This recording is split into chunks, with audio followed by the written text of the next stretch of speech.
Hello বন্ধুরা, এটা ছিল আমার জন্মদিনের দিন সকালবেলায়। তো প্রথমেই বলে রাখি, এই কানের দুলটা ড্রেসটা দিয়েছে আমার খুব কাছের এক বান্ধবী। তো ওটা পরেই আমি এখন চলে যাব সকাল সকাল আদ্যাপীঠ। তো এখানে অভিজিৎ রেডি হয়ে গেছে, তো আমিও রেডি হয়ে গেছি, বেরিয়ে গেলাম মায়ের মন্দিরের উদ্দেশ্যে। তো আমরা চলে গেলাম খড়দা স্টেশনে। তো এটা দেখো মেট্রো ট্রেন চলে গেল। তো তারপরে আমরা ট্রেনে করে চলে গেলাম সোজা দমদম। তো এখানে আমার দিদি চলে এসেছে, ওর শরীরটা সেরকম ভালো ছিল না, তাও গেছিলো আমাদের সাথে। তো আমরা তিনজন মিলে চলে গেলাম দমদম থেকে মেট্রো স্টেশনে। তো আমরা সেখান থেকেই মেট্রো হয়ে দক্ষিণেশ্বর যাব। তো দক্ষিণেশ্বর থেকে আদ্যাপীঠ তো খুব সামনেই, তো ওখান থেকে আমরা আদ্যাপীঠ চলে যাব। তো তোমরা দক্ষিণেশ্বর থেকে আদ্যাপীঠ গেলে টোটো করেও যেতে পারো, 10 টাকা করে পড়ে মাথা পিছু। তো এখানে আমরা মেট্রো স্টেশন চলে এলাম। তো এখানে আমরা বসেছিলাম। তো যাই হোক, মেট্রো চলে এলো। তো আমরা মেট্রোতে উঠে চলে গেলাম সোজা দক্ষিণেশ্বর। তো দেখো দক্ষিণেশ্বর চলে এসছে, আমরা এখানে নেমে যাব।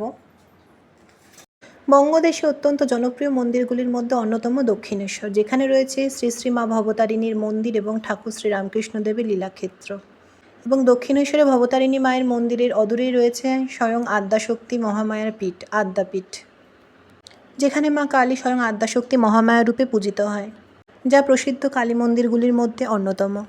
বাংলাদেশের চট্টগ্রামের রাউজান থানায় উত্তর গুরুকা গ্রামে শ্রী অন্নদাচরণ ভট্টাচার্য 1298 সালে 8ই কার্তিক শনিবার কৃষ্ণপক্ষের সপ্তমী তিথিতে জন্মগ্রহণ করেন। তার পিতার নাম ছিল অভয়চরণ ভট্টাচার্য, মাতা তিলোত্তমা দেবী। 3 সন্তানের মধ্যে অন্নদাচরণ ছিলেন মধ্যম সন্তান।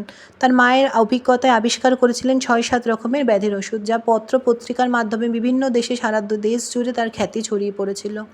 1322 সালের পয়লা বৈশাখ 100 নম্বর আর্ম স্ট্রিটে হাজার হাজার টাকা খরচ করে চিকিৎসালয় উদ্বোধন দিন স্থির হয়, কিন্তু তার কয়েকদিন পূর্বে বাসন্তী পুজোর সপ্তমী রাত্রে ঘটে যায় এক অলৌকিক ঘটনা। ঠাকুর শ্রী রামকৃষ্ণদেব স্বপ্ন দেন কলকাতার ইডেন গার্ডেনে জলাশয় থেকে আদ্যামাকে তুলে আনতে। সঙ্গে নিতে বলেন 3 জন পরম ভক্ত, যথাক্রমে সন্ত কিঙ্কর রায়, শচীন বসু, শচীন মজুমদারকে।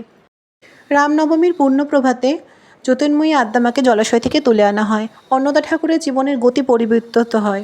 চিকিৎসা করার বাসনা মন থেকে মুছে ফেলে শুরু হয় মাতৃসাধনা। বাসন্তী নবমীর রাত্রে স্বয়ং আদ্যামা নির্দেশ দেন, আমি এক স্থানে প্রতিষ্ঠিত হয়ে থাকব না, সকল ভক্তের ঘরে ঘরে পুজো পেতে চাই। আমি যে কেবল শাস্ত্রবিহিত মতে পুজো চাই তা নয়, মা খাও মা পড়ো, সকল প্রাণের বস্তু আমাকে নিবেদন করলেই আমার পুজো হবে। সরল প্রাণের প্রার্থনাই আমার উপাসনা। আর যদি কোনো ভক্ত আমার সম্মুখে আদ্যাস্তোত্র পাঠ করে, আমি বিশেষ আনন্দিত হই। এবং যেই আদ্যাস্তোত্র মন্দিরে নিত্য পাঠ করা হয় এবং বহু ঘরে ঘরেও পাঠ করা হয়। ঠাকুর শ্রী রামকৃষ্ণদেবের নির্দেশে বিগ্রহের মধ্যেও সৃষ্টি হলো এক বিচিত্র সমন্বয়ের সৃষ্টি, গুরু, কালী এবং হরি। যথাক্রমে উপরে রাধাকৃষ্ণ, মধ্যখানে আদ্যামা, নিচে জগৎগুরু শ্রী রামকৃষ্ণদেবের মূর্তি প্রতিষ্ঠিত হলো। এবং মন্দির খুলে সকাল 4:30 থেকে 5টা এবং বেলা 10টা থেকে 11টা এবং সন্ধ্যে 6:30 থেকে 7টা। আর আদি মন্দির সবসময় খোলা থাকবে, সবসময় তোমরা পুজো দিতে পারো। তো দুপুরবেলা চলে এলাম আমরা বাড়িতে। তো মা আমাকে দুপুরে এইটুকু আয়োজন করেছিল। রাত্রেবেলায় করেছিল ফ্রাইড রাইস, চিকেন কষা, চাটনি, পাঁপড়, মিষ্টি, কেক। তো ভিডিওটা কেমন লাগলো জানিও। তাও তোমরা যারা যারা আমাকে উইশ করেছো, অনেক অনেক ধন্যবাদ, অনেক থ্যাংক ইউ। টাটা, আজকের মতো দেখা হচ্ছে অন্য কোনো ভিডিও।